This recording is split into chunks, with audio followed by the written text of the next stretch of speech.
Hi friends, Vijay வெண்பா சீரியலோட latest promo பற்றி இந்த வீடியோவில் நாம் பார்க்கலாம். தொடர்ந்து ராஜேஸ்வரிக்கு கடவுள் மூலியமாகவே அவங்க ஹீரோயினுக்கு அசிங்கப்படுத்தணும் பண்ணுறதுக்காக பிளான் போட்டாங்க.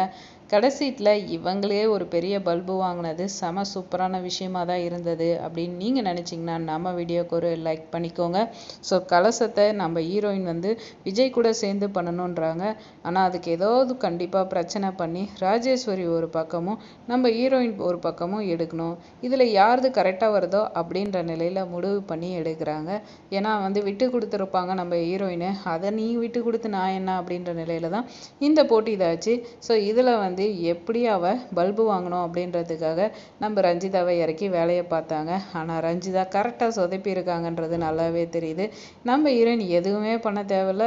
ரஞ்சிதா மாதிரி ஒரு ஆள் இருந்தாவே நம்ம எப்பயும் ஜெயிச்சுக்கிட்டே இருக்கலாம். அவங்க கூட்டம் இருக்க ஆளையே அவங்க பழி வாங்கிட்டு இருக்கிறது நல்லாவே தெரியுது. ஸோ இந்த வகையில் ஹீரோயின் கொண்டு கலசத்தை கொடுக்குறாங்க. கொடுத்தல அப்படியே கூட்டத்தோட கூட்டமாக ஒரு ஓரமாக போய் நின்று வேடிக்கை பாரு சரியா அப்படின்னு சொல்லிட்டு ரொம்ப இதாக பேசுகிறாங்க. அவங்களும் கண்டுக்காமல் போகிறாங்க.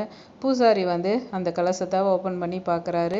ரெண்டுத்தையுமே பார்த்துட்டு என்ன பூசாரி யாரு பக்கம் இருக்குது கலசத்தை நீர் அப்படின்னு கேட்குறாங்க.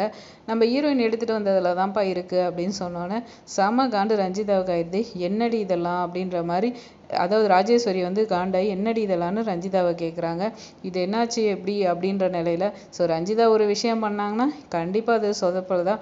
அவங்கள்ட்ட சொல்கிறதுக்கு கண்டிப்பாக சும்மா விட்டுருந்தா கூட ஜெயிச்சிருந்துருக்கலாம். அந்த மாதிரி ஆள் தான் ரஞ்சிதா.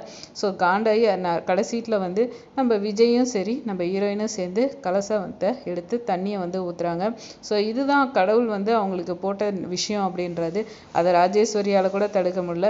கடைசீட்டில் நல்ல மரியாதை விஜய் கூட சேர்ந்து கிடைக்கும் அப்படின்னு நம்ம அன்னபூர்ணி அம்மா சொன்னது நிறைவேற்றிருச்சு. சாமியே உத்தரவு கொடுத்துருச்சு. அந்த இடத்துல நம்ம ஹீரோயின் அசிங்கப்படுத்தி எப்படி பண்ணுறேன்னாங்க. இன்னைக்கு ராஜேஸ்வரி அசிங்கப்பட்டு நிற்கிறாங்க. இந்த நிலையில் இந்த ஃபங்க்ஷன் இதெல்லாம் முடிஞ்சோன்னா திடீர்னு ஒரு விஷயம் நடந்துருச்சு. எல்லாருமே இதை கவனிச்சிட்டு இருந்ததில் நம்ம வெண்பா பாப்பாவை கவனிக்காமல் விட்டாங்க. விஜய் திடீர்னு எங்கே வெண்பா அப்படின்றாங்க. அப்போ தான் எல்லாருக்கும் கிளிக் ஆகி எல்லாரும் ஆளுக்கு ஒரு பக்கம் வெண்பா வெண்பான்னு சொல்லி தொலைவுறாங்க. விஜய் ஒரு பக்கம், அன்னபூர்ணி ஒரு பக்கம், ராஜேஸ்வரியும் சரி ரஞ்சிதாவும் தொலைவுறாங்க. ஸோ இவங்க எதுவும் பண்ணலை அப்படின்றது தெரியுது. இன்னொரு சைடு நம்ம ஹீரோயினும் தொலைவிட்டு இருக்காங்க. ஸோ வெண்பா பாப்பாவுக்கு யாரால ஆபத்து என்னன்றது ஒரு பெரிய விஷயமா தான் இருக்குது. வெயிட் பண்ணி பார்ப்போம் என்ன நடக்குதுன்னு. இந்த வீடியோ உங்களுக்கு பிடிச்சிருந்தா லைக் பண்ணுங்கள், மறக்காம சேனலை சப்ஸ்கிரைப் பண்ணுங்கள். தேங்க்ஸ் ஃபார் வாட்சிங்.